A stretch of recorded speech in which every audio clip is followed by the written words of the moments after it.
Welcome everyone back to the Secret Sunday session, specifically the Her series. Thank you so much for joining me on this series where we're turning the mic on myself rather than having guests jump on, which, don't get me wrong, absolutely love guests. Every single one that I've had, really appreciate them all and have learnt so much. But with my book about to come out, which it will be this September, the pre-order link is now out. So if you want to pre-order, please jump on board. I'll put the link in the show notes, but I'm very grateful and proud to be where I am right now in this position where it is finally going to be published. It's like it's finally going to be out there. So scary, so terrifying. Also a little bit excited. I think my project brain, where it often can't switch off, is very excited to finally tick that box off. But for me, more personally, it is quite overwhelming. So yeah, we'll see how it all turns out. But Surviving the Jungle, yes, will be out very, very soon. And once again, I'm so grateful for everyone in our community for supporting me and my venture as it has come to light. And even with this series, thank you for jumping on board. Obviously, the last episode we looked at before I met her, and we mentioned that her in this series is referred to as anorexia nervosa, which I was diagnosed with at 14 and have since recovered from the symptoms of my eating disorder. And now, of course, on a very messy, different, difficult, challenging journey on so many different levels, but we're here for it, aren't we? This episode is going to be jumping into the moment I met her. So the moment leading into my diagnosis and the period of my diagnosis. It feels like a whole different lifetime ago, to be completely honest with you, a whole different version of myself, who I was, of where my family was. And just I look back on that person, on that little girl, and just want to give her a big hug, even though she wasn't very much little. She was a teenager, about 13, I would say, in the year leading up to when I was officially diagnosed. And man, had she been through a lot that I don't think she was aware of. And I think she was very numb. And this idea of being healthy provided a solution to feeling something, and to feeling something that could be seen as good.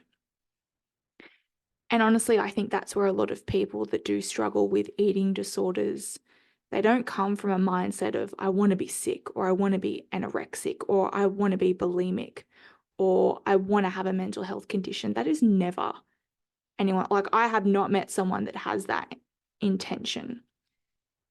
It comes simply from a lot of people's similar insights of, I just want to feel better.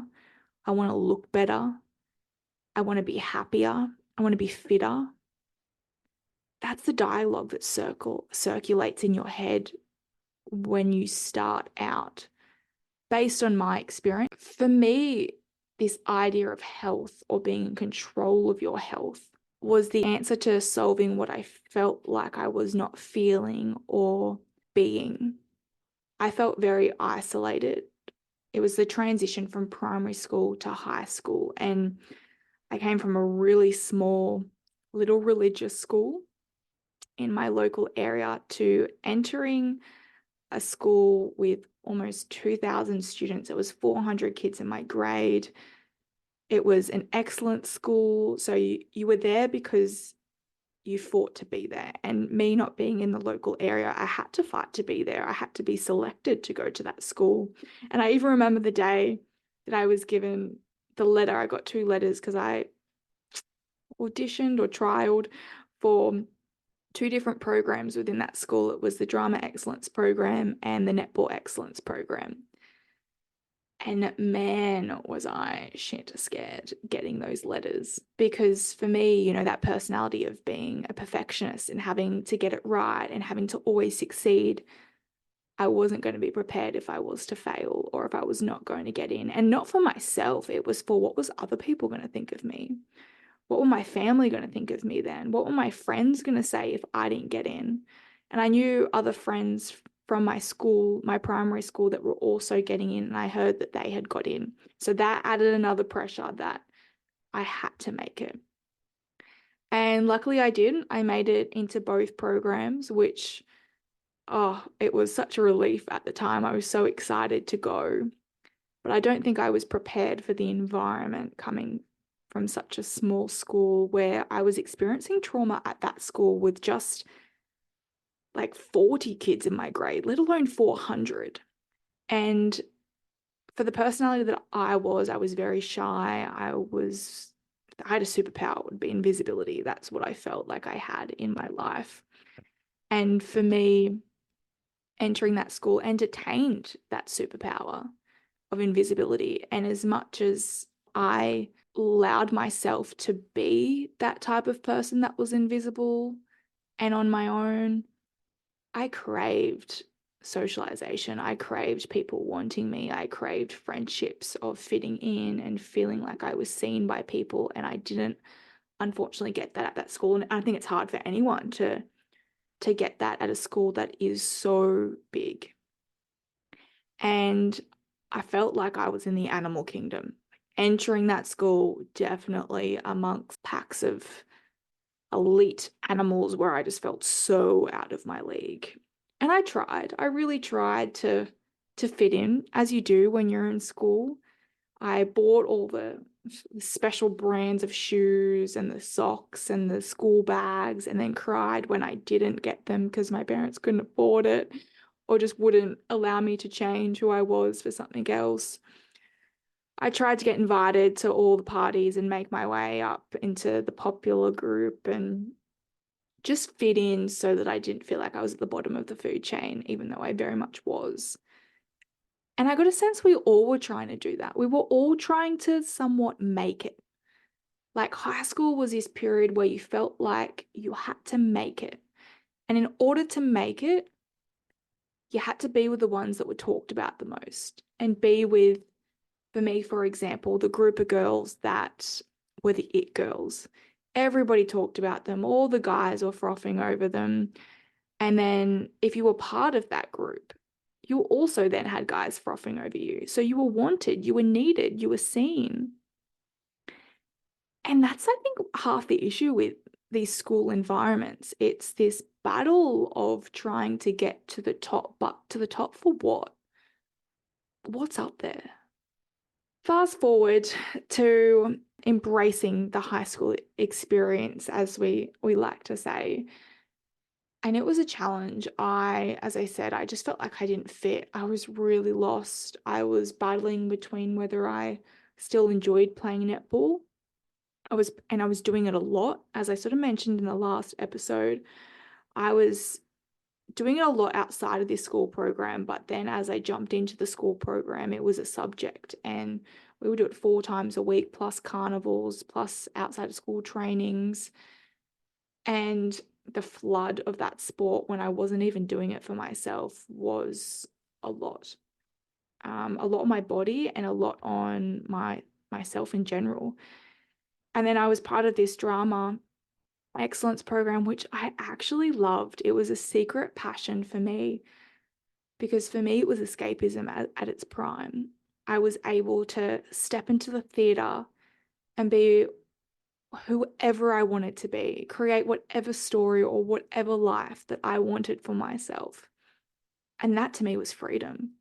At 13 years old, that was freedom. Every time I stepped in there, I felt like I could breathe, because I wasn't myself.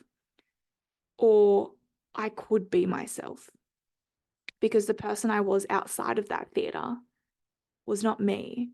It was someone that was trying to get someone else or somebody else to love her, to accept her, to be who I thought everybody else wanted me to be. So when I stepped on that stage, I was just free to be whoever I wanted and explore what version of myself I wanted to be.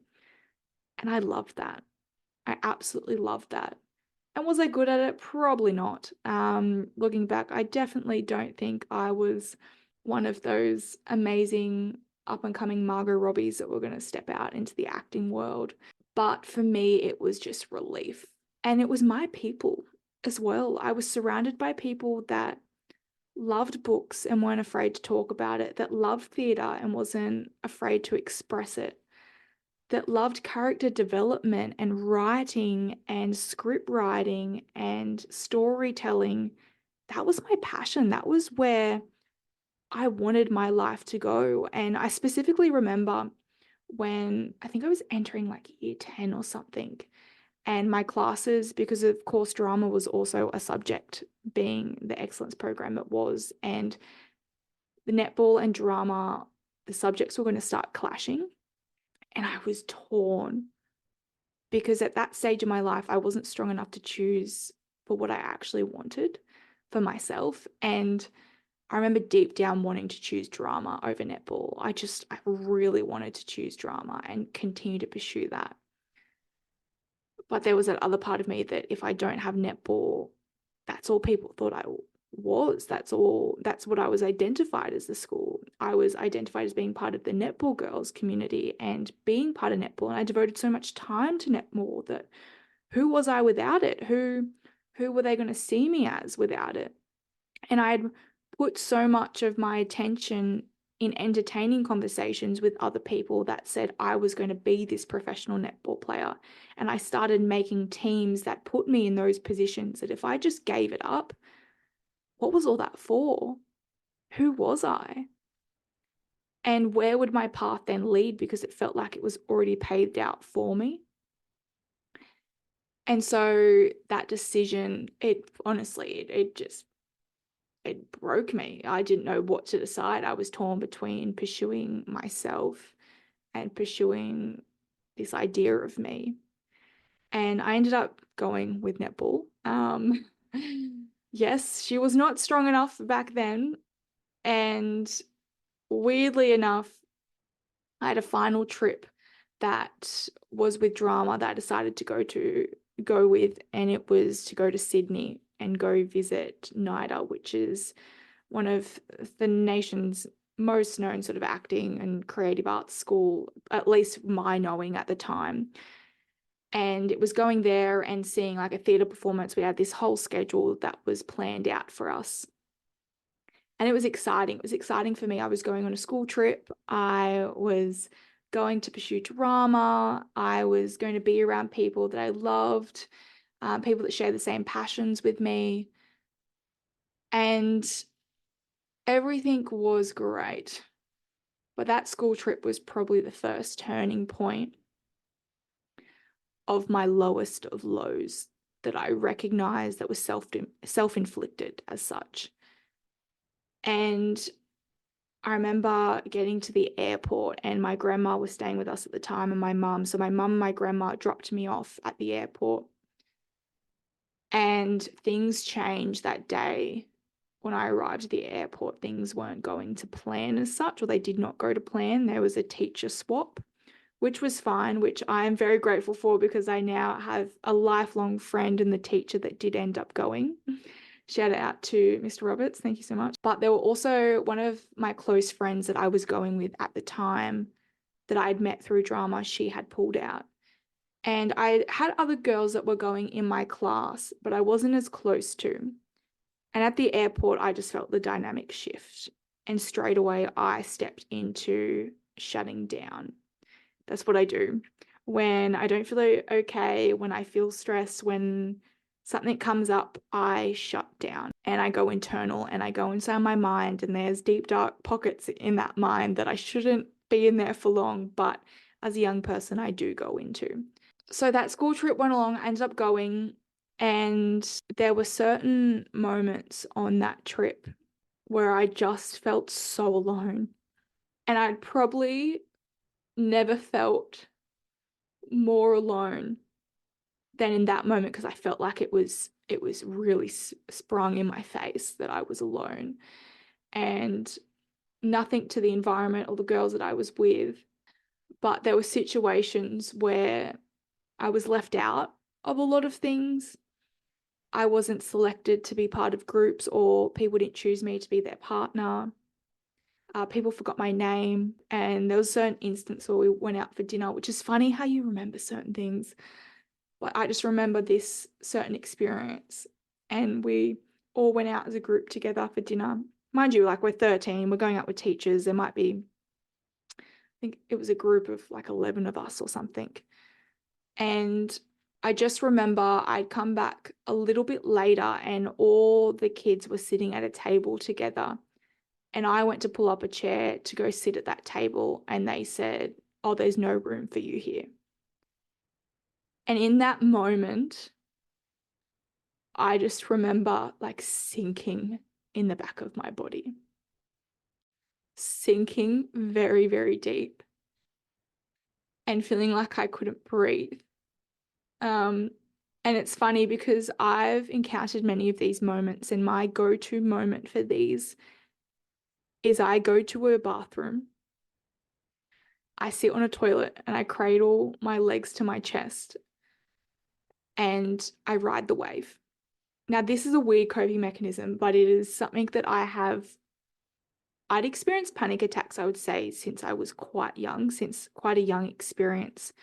When I was about 9, there was a traumatic event that I now can appreciate has happened. And ever since that moment, I just had an immense anxiety being around other people or being triggered in such environments like that. And I never felt brave enough to speak about them, talk about them.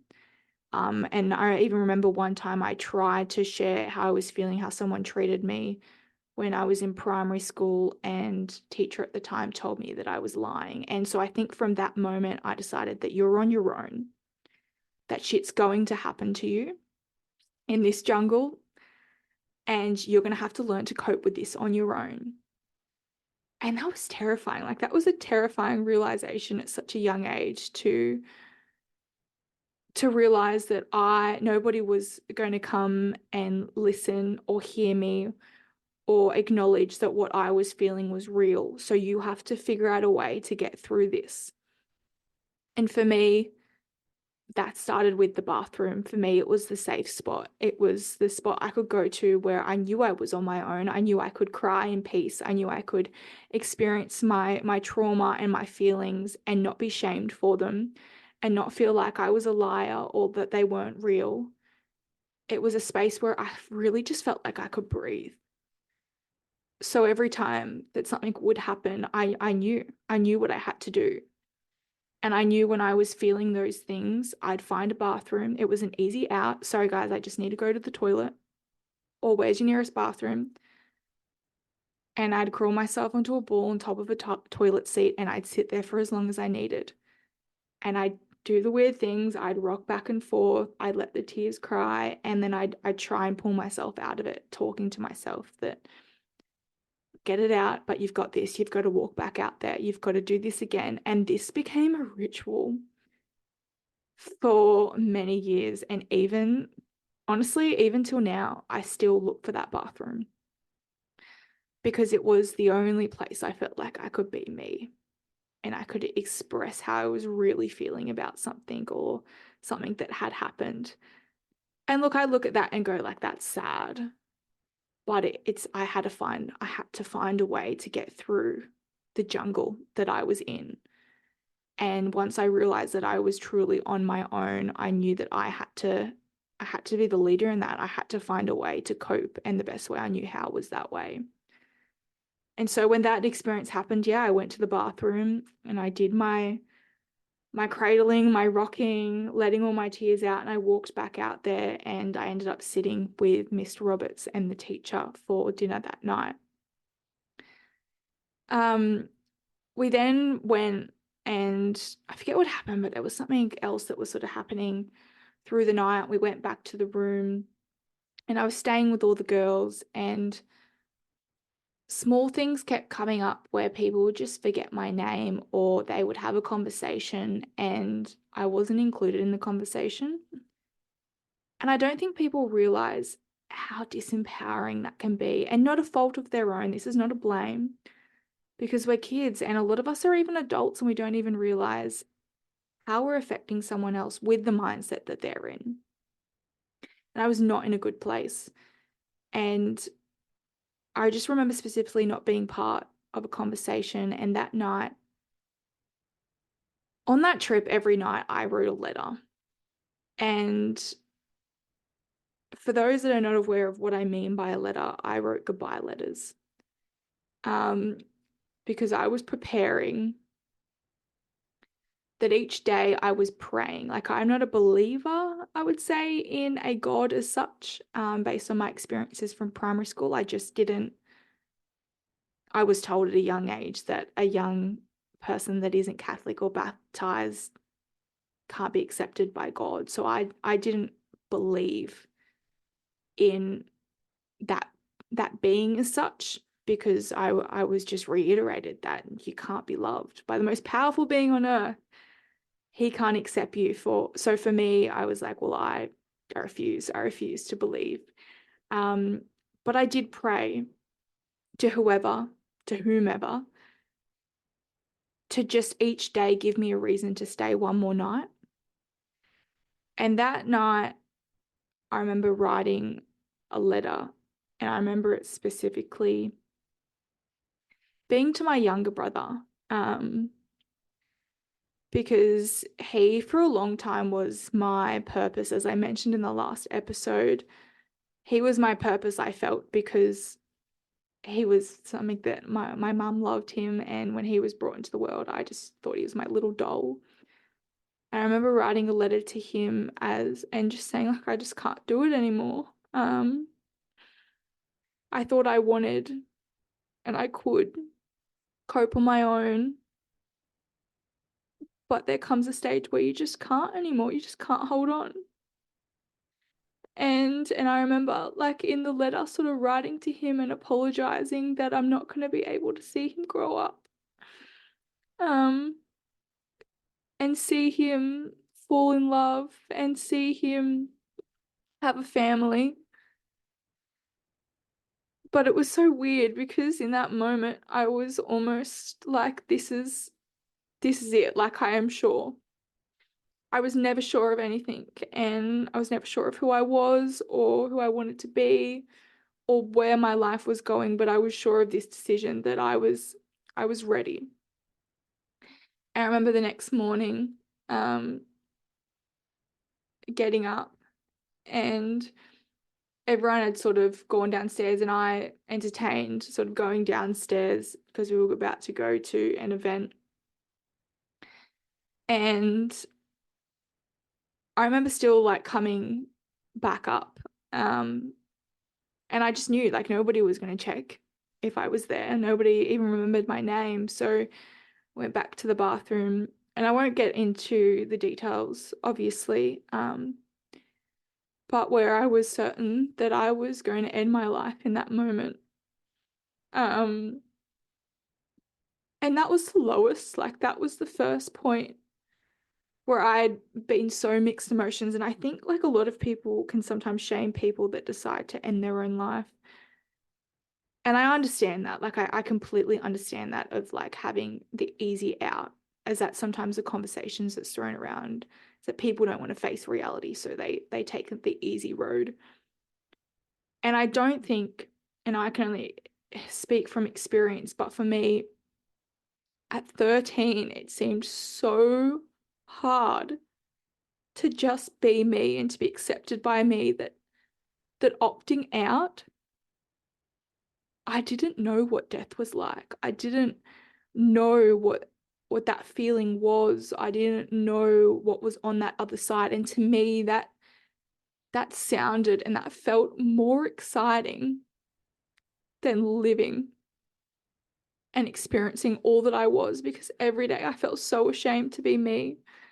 And I felt so uncomfortable to, like, exist in the world, so that if I was not here, it just must be easier, because this is so fucking hard. And I didn't know when it was going to end. I didn't know what my future was going to be like. And for me, I couldn't see it getting any better. And so that was the mindset. And I think that's really important to share with people, because often we judge people, but sometimes that is just your mindset, that what you are living through right now is so hard that experiencing the other side, it may as well be better. Not to say that I, of course, do not, if this is not glamorizing self-harm or suicide, but this is just purely the mindset that sometimes we get in. And the way that you get out is, honestly, I think you get into a trance. And that's what I felt. I felt like in that bathroom environment, I get into like a trance where I was not in my body. I was not thinking rationally. And then something may happen and it snaps you out of it. And in my instance, it did. There was a young girl that came back up to the room, and I remember her knocking on the door and her saying, "Ash, hurry up in there. The bus is about to leave." And for me, that shocked me out of what I was in, where I felt like I was literally in a trance. And her saying my name, for one, was like, fuck, I am real.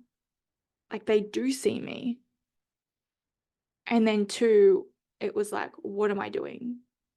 Like, I had just woken up from a distant dream, and all of a sudden panic set in, because I was like, if she walks in here, what am I going to say? Like, what am I going to do?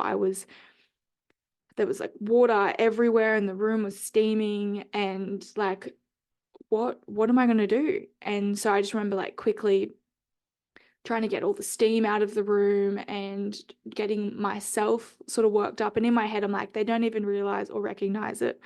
I'm a real person, so it's not going to stress. So I just remember putting on like really long clothes, covering up everything. And then the rest of the trip, I think that moment added another extra stress to myself, because I thought I'd failed. And for my personality type, that was another burden that I had to carry, that I couldn't even, something that I was so sure of, I couldn't even follow through. Like, what a fucking failure. And so I then carried that.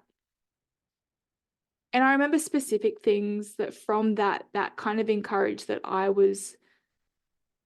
it opened up the portal almost for self-harm to enter my life. And once it had entered, or I'd sort of shared with the universe that I was open to that, it was easy for it to come in, because I was in desperate need of relief.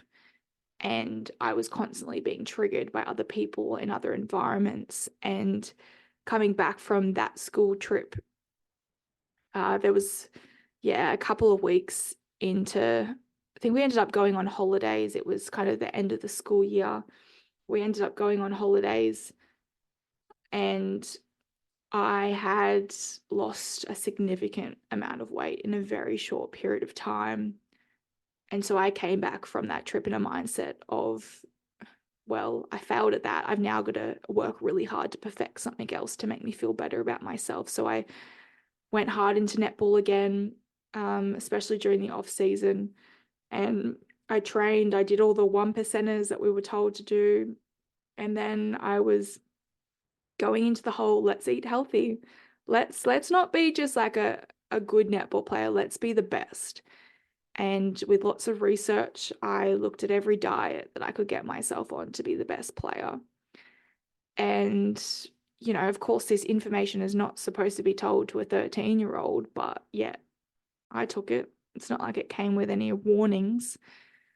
So I invested in all different diets, from keto to intermittent fasting to just eating healthier and eating at certain times and cutting out certain food groups and only eating certain food groups when you're supposed to.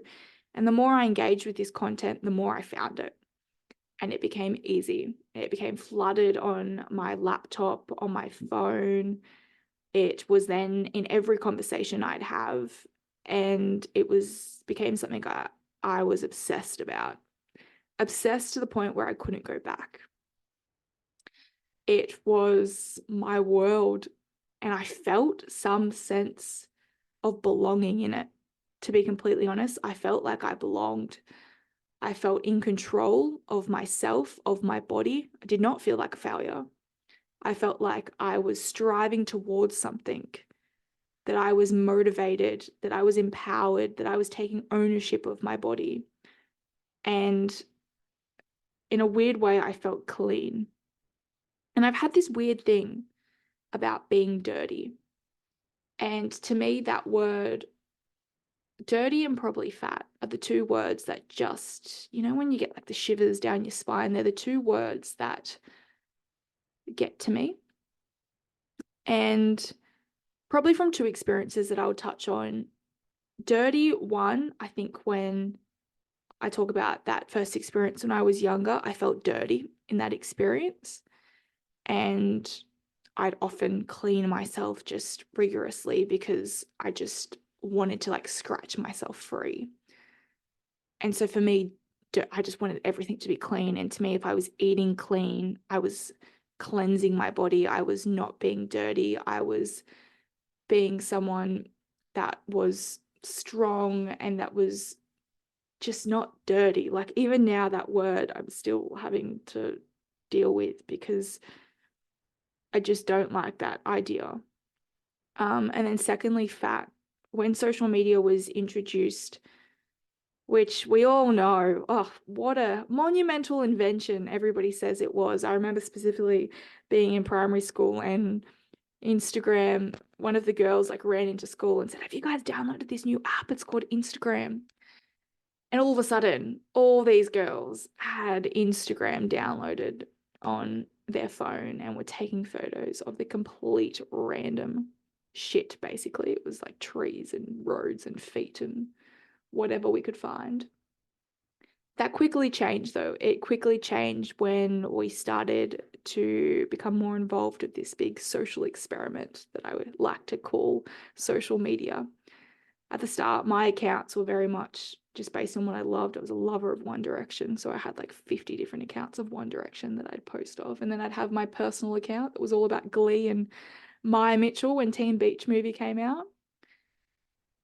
But there was like content started to change quite quickly on the app where it went from, as I said, taking photos of the random to taking photos of yourself. And I remember taking one photo of myself where I was in a bikini at the beach, and someone at the time made a comment on that photo that said, "Geez, that's a flabby stomach." And I never really thought about my body. I didn't think that my personality was great. I didn't think of much of who I was as a person, but I never thought my body to be an issue as such. But social media made my body issue, and I think it made everybody's body an issue because it made it open to public criticism, to public opinion. And for once, we were only aware of each other's bodies with interacting with each other. It was not the highlight of people's lives. And all of a sudden, it became the highlight of everyone's life because that's what we captured and that's what we saw. And in that moment where I read that comment, and I read it so many times, I then started to see my body differently. I then started to judge it, and I would never see my body the same. I then started to criticize it and thought it needed to look different. And then that's when the ab workouts started to come in. Oh my God, the ab workouts, the 7-minute workouts here, the booty and ab workouts, the challenges, the 6-pack abs. That's when it all changed for me. That's when my body was projected and it became the subject of all of my thoughts, conversations, and then was partially what fueled me then wanting to be in that healthy and clean mindset. Was that I have to look a certain way. It changed from I have to feel a certain way and be the best performer to I have to look a certain way in order to fit in, to be accepted, and to be wanted. And from there, I think I honestly, I don't think I was myself, as I've mentioned, the whole time through.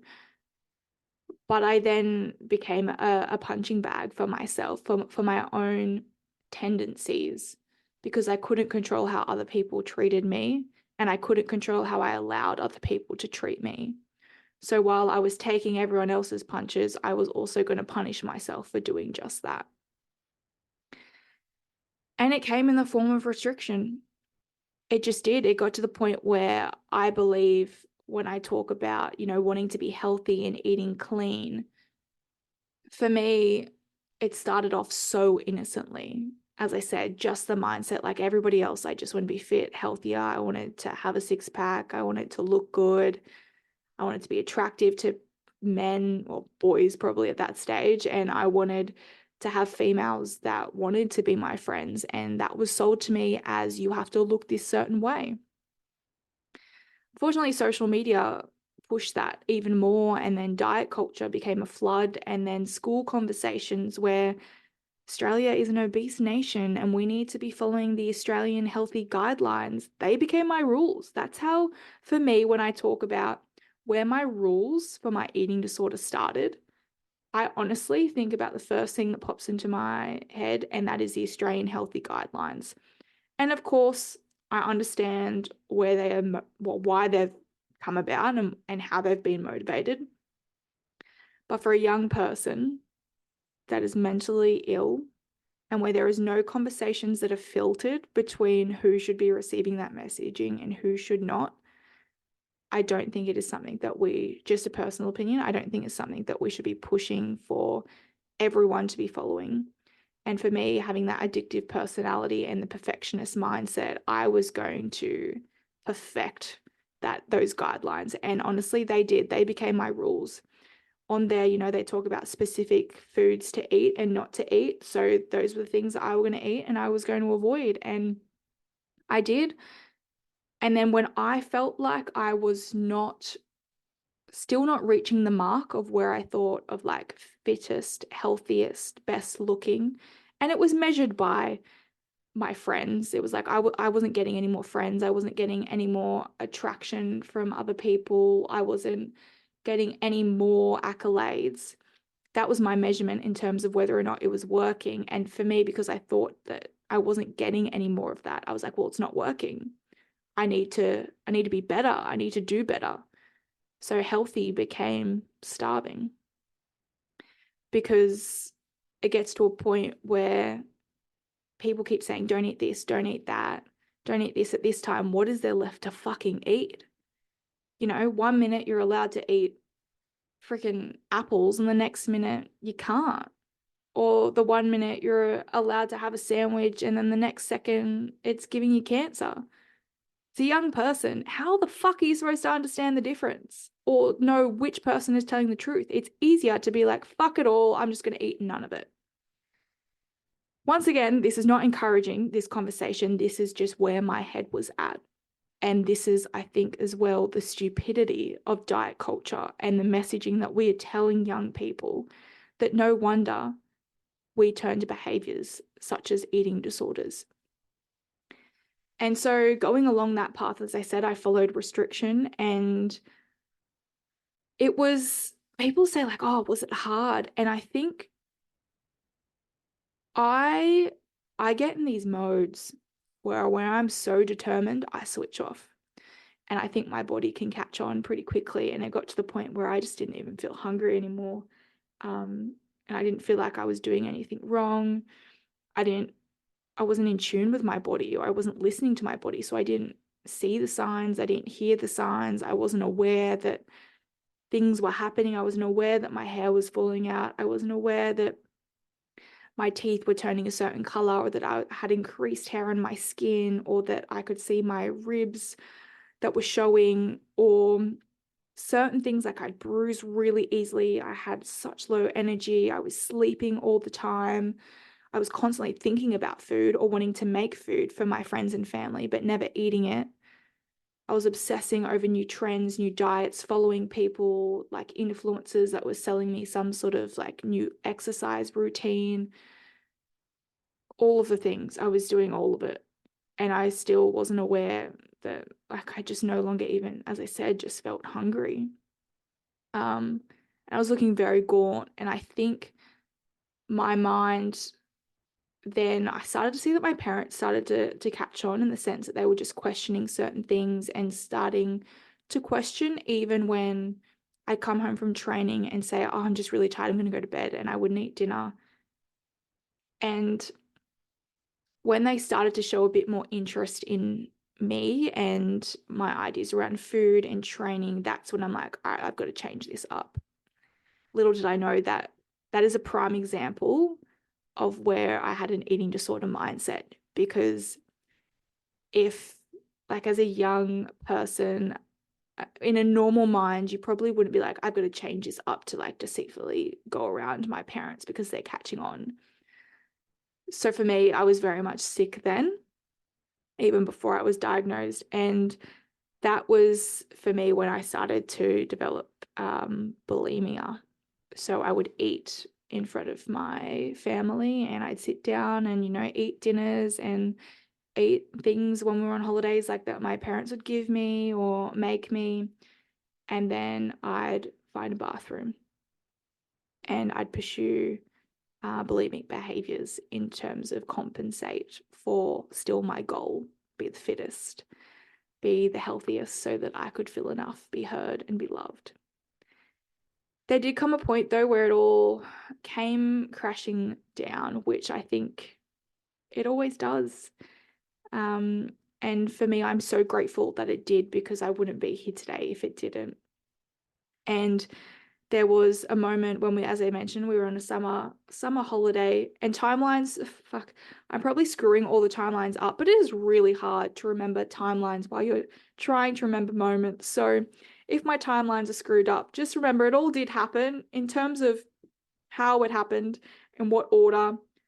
It all was just a big moment for me that kind of built up to my diagnosis. But yes, I remember going on a summer holiday and me obviously wearing a bikini at that time, and my mum just catching on that something's not right here. Obviously, I had just changed. My weight had just dropped so much. And we came back from that holiday, and it was, I think I'd been at school for a couple of days, and mum and I would go for a walk every morning and not really talk about anything. If it was more netball based, because part of that, my 1%er club, was I'd get up and go for a walk like every morning. Like that was my thing, of to like get up, go for a walk, because I was ahead of the game then. I was ahead of everybody else. I was waking up before everyone else. I was getting in my fitness before everyone else.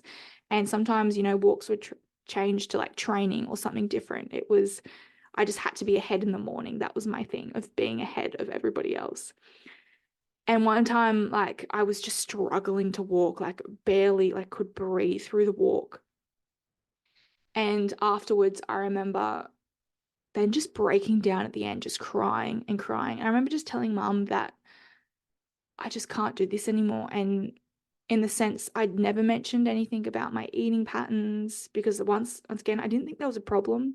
And I was experiencing body dysmorphia as well. So I didn't think that I was thin, or that, I'd look in the mirror and I'd still see myself as fat, and I'd still see myself as needing to be better. And I remember breaking down, just being like, it's my friends. Like, I don't fit in. I can't find my group of people. All the girls want to bitch about stuff, and I don't want to do that. I don't know what I want to do with my life. It was that cover argument that most often sometimes we can say, is that it's the friends. It's like, that's where we're going wrong in life. I need help with that. And most of the time, don't get me wrong, like it is, but they were a cover for me. They were definitely a big cover for what was truly going on underneath everything. And then mum said, all right, I think you need to go talk to someone. Like, you're not willing to talk to me. So like, let's take you to someone. And I remember, I don't know if it was that day or the following day, but they took us to a local mental health organization in the area to see a psychologist. And within the first session, I just remember sitting in the room so blankly across from mum, and mum all of a sudden just saying all this stuff. And I was like, what the fuck? Like, how was she so caught on? Like, I thought I was so like in hiding with my behavior and what I was doing, because mum just came out with, well, she's not eating very much and she doesn't have dinner often and she's training a lot. And I've realized as well, she hasn't had a period in this long. And we went and saw a doctor, and because we did previously go and see a doctor about my loss of period and my sleeping a lot, because mum started to make me really concerned, thinking I had cancer. And I was concerned about that, of course, because that's more of an issue than an eating disorder. And of course it is. Like, I'm not dismissing that. I'm just trying to highlight that eating disorders don't get as much attention. And at the time, like, we went to a couple of different doctors, and this was 6 months prior to this moment. And they said, oh, it's fine. She's just exercising a lot. And it's just normal teenage behavior. You know, the body's going to fluctuate. I think we went to like 3 different doctors that all said the same. So from that, you know, look no further. It's all fine. But obviously symptoms started to get worse, and I'd lost so much weight. And then we ended up at this moment. And yeah, within the first, there was 5 or 10 minutes, after mum sort of mentioning everything, I then looked blankly at this psychologist, and so did mum. And just hearing the words come out of her mouth of, I think Ashlee has anorexia nervosa. And then from that, I just remember looking at mum. And in my head, what played out was, firstly, 1, what the hell is that? 2, I am not some skinny model, some Victoria's Secret model that like wants to be catwalk worthy, because that's what I thought an eating disorder or anorexia was. I thought it was some diet some model goes on in order to be skinny, to be catwalk worthy. Did not think it was me. Once again, I still thought that I was fat, that I was overweight, that I was not enough, I wasn't fit enough. So for me, meeting a criteria of an eating disorder was not part of my story, was not me. And I looked at mum's face, and all I could see, she just looked gutted. Like, she just looked like she had failed as a mother. I think that broke me more than anything, was that I had then failed her. I had made her feel this way. That for some reason, this diagnosis had been a lifelong sentence for her, and it said that she had not done well as a mother. And that broke me more than anything. And I remember from there, the psychologist then bringing out this massive book and saying all these different resources and things that you could get into and look at. And we had no idea what we were in for. I think mum had minimal knowledge on eating disorders, and we had no idea what that meant recovery-wise, let alone did we know it was a mental health condition. So at this stage, all we were thinking is, well, not me, of course, I was oblivious to the world and very much in the depths of my eating disorder. But at that stage, mum was very much just thinking of what she's told me is, I've just got to make her eat. So she's just got to eat her meals and put on weight, and we're all good. And little did we know that, fuck, it is not like that whatsoever. It is definitely a mental health condition, because it's not that simple. And I don't think I was aware of how much my eating disorder had control until treatment started. Because before that, it's all hidden. It's all that secret burden that nobody else can touch, nobody else can see. It's just you and your disorder. And my disorder was my best friend.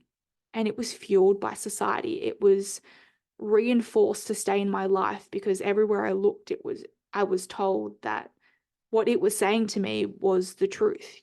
You know, eat a certain way, look a certain way, be stronger, exercise at this time, do this, do that. That was reinforced by the information that I was researching and found out there online. So whatever my eating disorder said, it was the truth. And at the time, it was giving me purpose. It was giving me relief. And it was making me feel like I was in control of my life, and I'd taken ownership of my body. And I never had the feelings then of feeling alone, or that I had a feeling of wanting to opt out because I felt like I'd found my best friend and someone that heard me and that saw me and gave me a reason to live.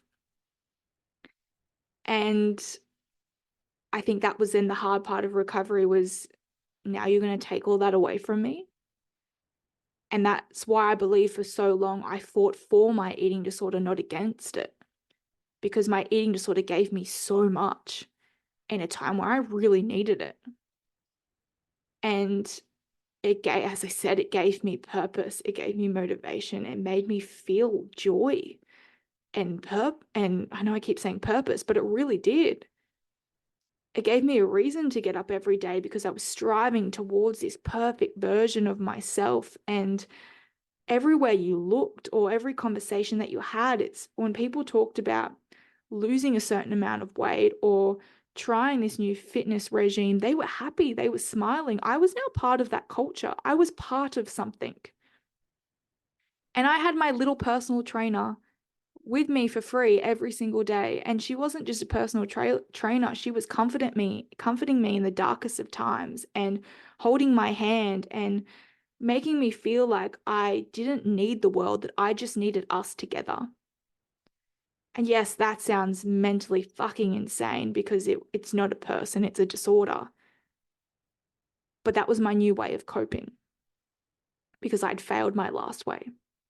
So I was going to find something else. And when this answer came about, there was no way I was going to turn it around or go against it. So I fought for her for a very, very long time.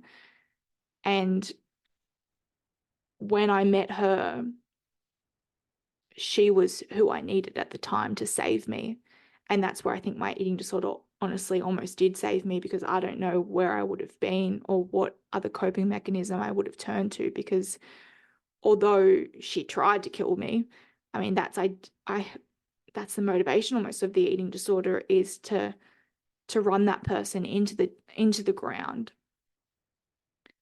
But for that period of time, I needed that relief. And it is very sad, but those moments of when I met her were the best moments in a time where I had no other best to give. So that's what led up to my diagnosis, and then entering that room and being diagnosed, what then ventured down a path of hell, absolute hell, which I think deserves its own episode. So I am going to end it here. I am sorry. I often get like this and I think I've spoken too much, and I need to learn to really sit in my story as well. And I think that's why I am really grateful of this Her series, of going through all the stages of what led me to my diagnosis, to going through my diagnosis, to then coming out of that, because there is a lot there. And there's a lot that I don't sit in. I run from a lot of it. I talk over it like it's just something that happened to me, but it's something that happened to me.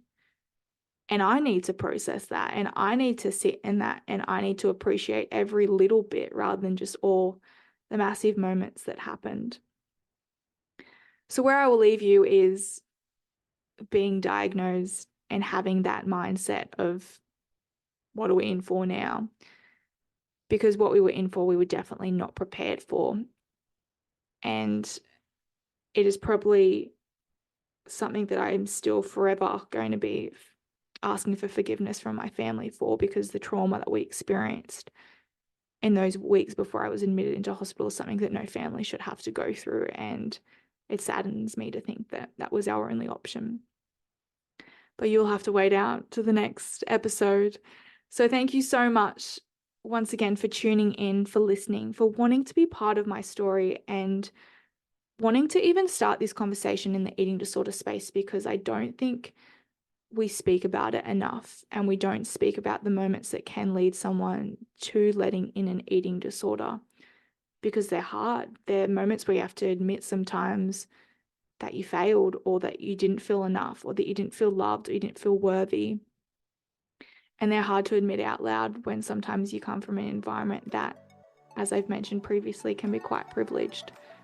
So thank you for listening. I hope everybody enjoys the rest of their amazing day, wherever you are listening to this, whatever you're going through right now. Know that you're not alone, and that through every story, we can really find moments where we can heal and we can overcome what we are going through. And know that sometimes in just hearing that your story is not the only one, that can be your relief.